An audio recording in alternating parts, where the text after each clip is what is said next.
Guys,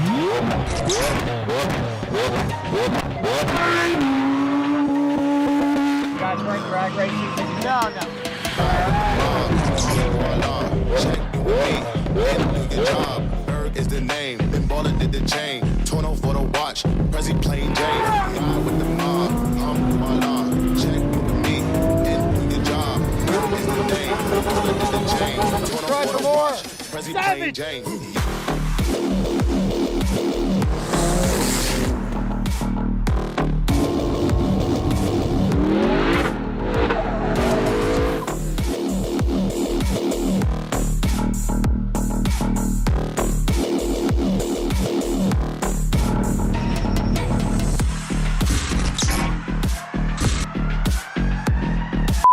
So that video aired 5 years ago. It was a preview to what we were putting up, and we had already filmed a couple things, but we didn't even have a logo yet. I mean, that was a first draft of our logo before I had the final one finished when we went live with our first real video at PBIR. That was the beginning of a very crazy thing called Savage Garage.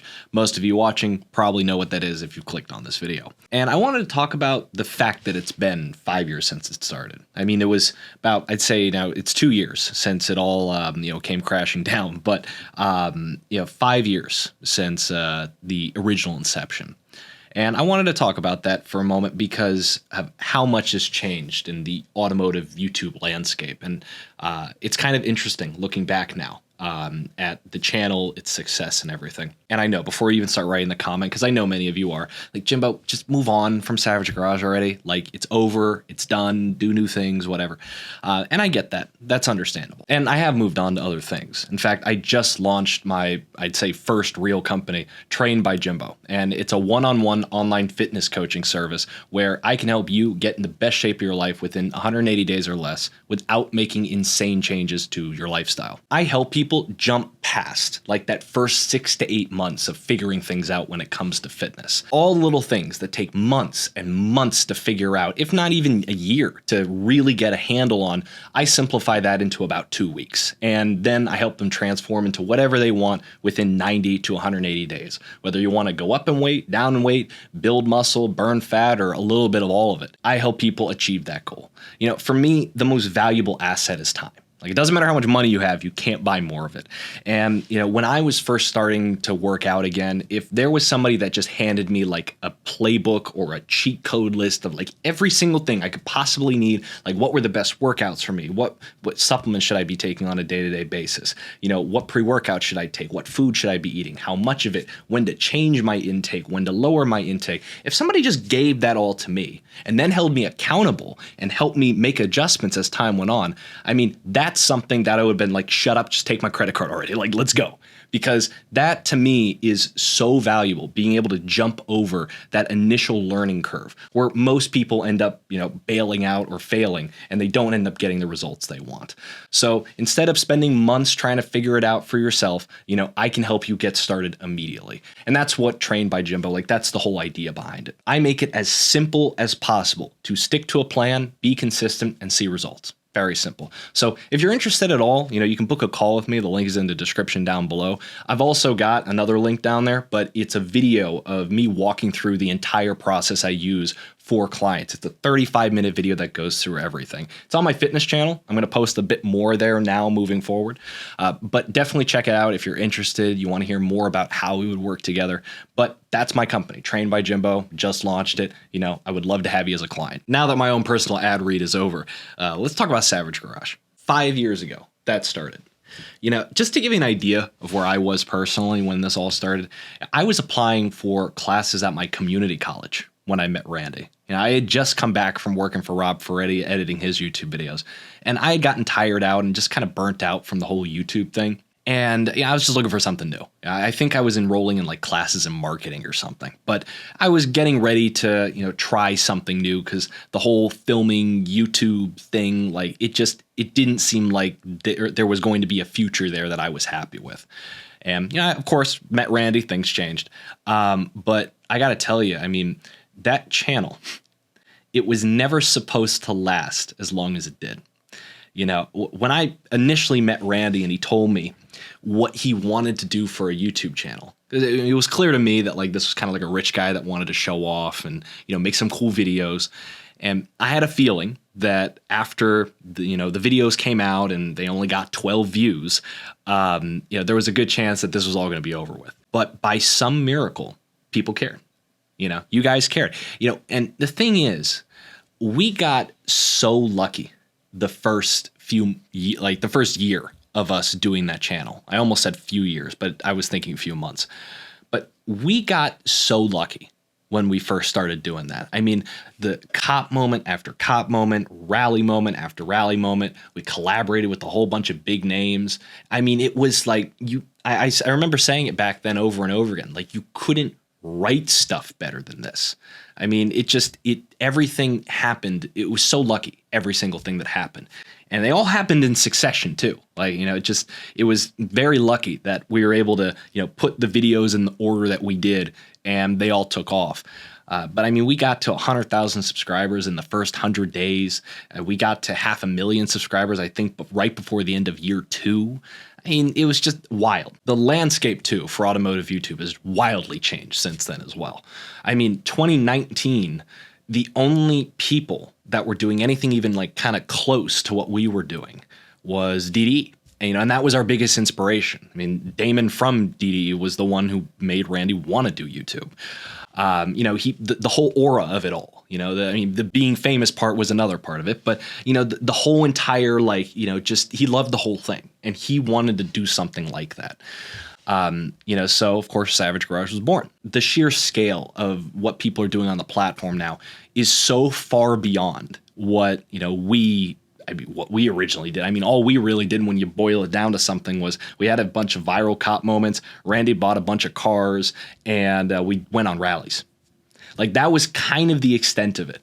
Obviously, Randy was a character that people enjoyed watching, and same with John Axe and John Nowinski. Some of you enjoyed watching me on the channel, which I always appreciate. People enjoyed watching Rachel, especially from 2020 to 2021 when we started to feature her a bit more. But channels today are so much different, so much larger scale. And, in order to even be in the same space, the amount of money that you gotta have is unbelievable. Now, the thing is, like, when I think back to the Savage Garage days, like, were things perfect? No. We made things look way better than they were on camera, than they were off. There was a lot of drama behind the scenes. And as you could imagine, a 49-year-old with a large ego did not do well taking any form of direction from a 21-year-old who also had a large ego. I'm not going to pretend like I didn't. And, there were clashing of heads. I always had to be careful when talking with Randy and telling him that, we shouldn't do something that he thought was a good idea because it might not pan out the way he was expecting. Because, Randy didn't like hearing that he was wrong. He took some direction, but, it still was one of those like big game of tiptoe because it didn't matter what our relationship really was. It didn't matter that we were partners. The moment the man with money walked away was the moment it was all over. The reality of those times was, unfortunately, a lot of stress, a tremendous amount of stress on my part, trying to get videos done, also spend time with the rich guy because he didn't like it when people left him to go do other stuff, making everyone else around me happy, getting other work done, anything else we had related to the channel, brand deal-wise. Sleeping at some point. I didn't do a lot of that, if I'm being honest with you. I'm trying to take care of myself. Didn't do a lot of that either.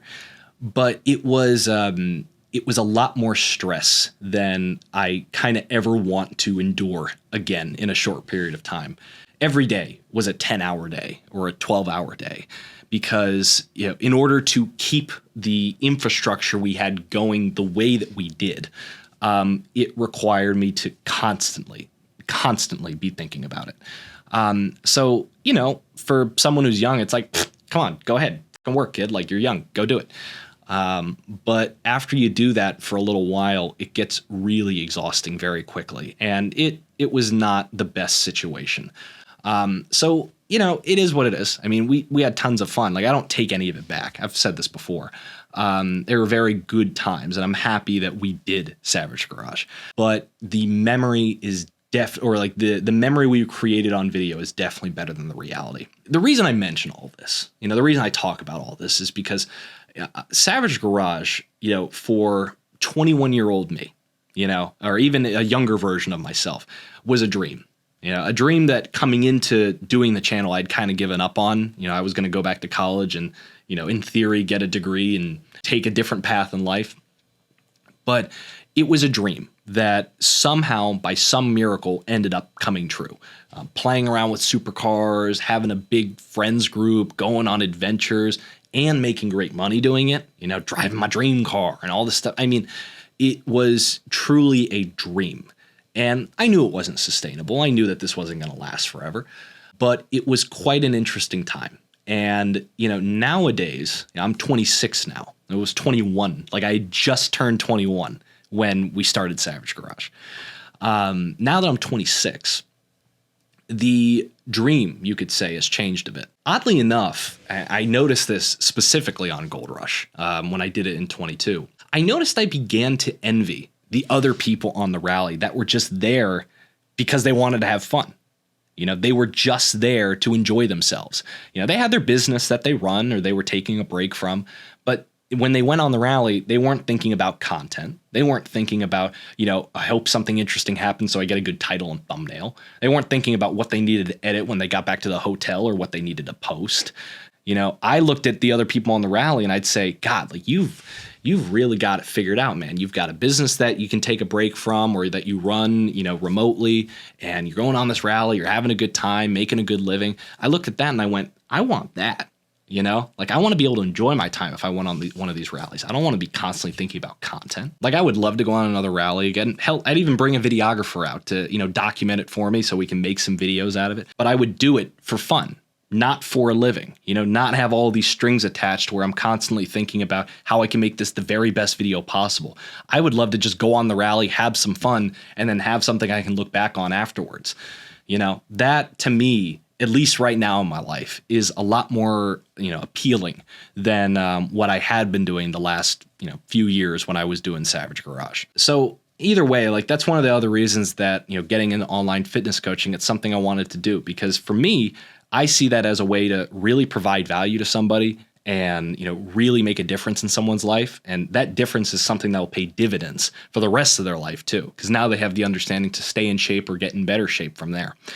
That, to me, providing that kind of value and making a decent living doing it and having time to, go on adventures, go on rallies, play with supercars or whatever it may be, that's a lot more appealing of a reality than the reality I previously had, which is you're working 12 hours a day, virtually every single day. Every single thing you do for fun is also for work. Everything's intertwined, and you never really have an off switch. Like, you never have a moment to breathe. And you could call that small price to pay for what you're doing for a living.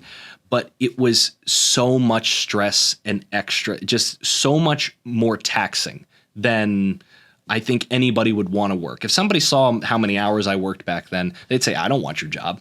I mean, it looks cool, but I don't fucking want your job. I want to have time for myself. I want to have time for my family. I want to have time to relax. I didn't have any of that. None of it.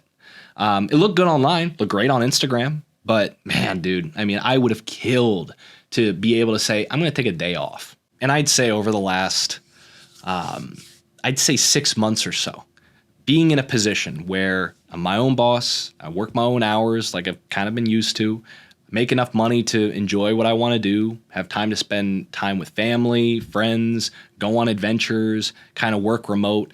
To me, that's the dream. That's the new dream anyway, because it's to me anyway, it encapsulates all of the shine and all of the amazingness that Savage Garage had, like all that adventure, but allows me to hit the off switch when I want to do other things. And before, I never had time to do literally anything else. That was all I did. It was not very good for my health either. I mean, I don't even want to know what my blood pressure was back then. I mean, with the amount of Adderall I was taking and the lack thereof of food, I never looked healthy back then. I wore sunglasses a lot to try and cover it. But, you know, if you ever saw my eyes, like when I was filming, or you saw me in person, I always looked sleep deprived. I always had deep raccoon eyes. I never looked all that healthy. And it was because I wasn't. Like I wasn't sleeping, you know, I wasn't eating very much. When I did eat, it was trash food. Like it was always just fast food, whatever was convenient, because I had to get back to work. So, you know, having a reality where I can do the things I want to do and have the flexibility I want to have with my work and still be able to have fun. And, you know, the thing is, I'm not completely saying I'm not going to make lifestyle content again, but make it something that is just for fun. And as a result, more than likely, the content that you would see is going to be a lot better, you know, because the content you're seeing is me having fun, not stress the out Jimbo trying to put on a face that he thinks everybody's going to like online. And I don't mean to go back into sales pitch mode here, but you know, part of the reason I designed my training program the way that I did was for someone like me back then. As I've said, like when I was doing Savage Garage back then, I was up to my ears in work. I was working 10, 12-hour days. You know, I would have killed for someone to just say, hey, come here. This is what you need to do if you want to get into better shape. Here's what you need to do. Here's what you need to eat. Here's how much you need to exercise, like what you actually need. You don't need to go to the gym 5 times a week. You can go 3 if you want, you know, hell, you could even go 2 if you really put the time in. But, you know, this is what you need. That I wouldn't have cared. I would have said, like, let's do it right now. Let's go. Because I didn't like the way I looked back then. I knew how not well that I looked, and I did my best to cover it up on camera as much as possible. With all that being said, though, comment below. I'm curious when you found Savage Garage, because like I said, if you're watching this far, you definitely watch Savage Garage, but comment below like when you found the channel, maybe what one of your favorite videos was. It is wild looking back to it now that all of that madness, the craziness that it was, it started 5 years ago now, half a decade ago. Wild. We had some good times. We definitely did. And a lot of good memories. So either way, I hope you guys enjoyed. Let me know what you thought in the comments below. And if you're interested in getting in the best shape of your life, link is in the description down below. Book a call with me. Let's talk about it. Let's make it happen. The first 10 clients are going to get reduced pricing. After that, the prices will go up. But either way, the link is in the description down below. Book a call with me and we can get started. With that, I will see you guys in the next video, whatever the next video may be on this channel. Thanks for watching. I'll talk to you soon.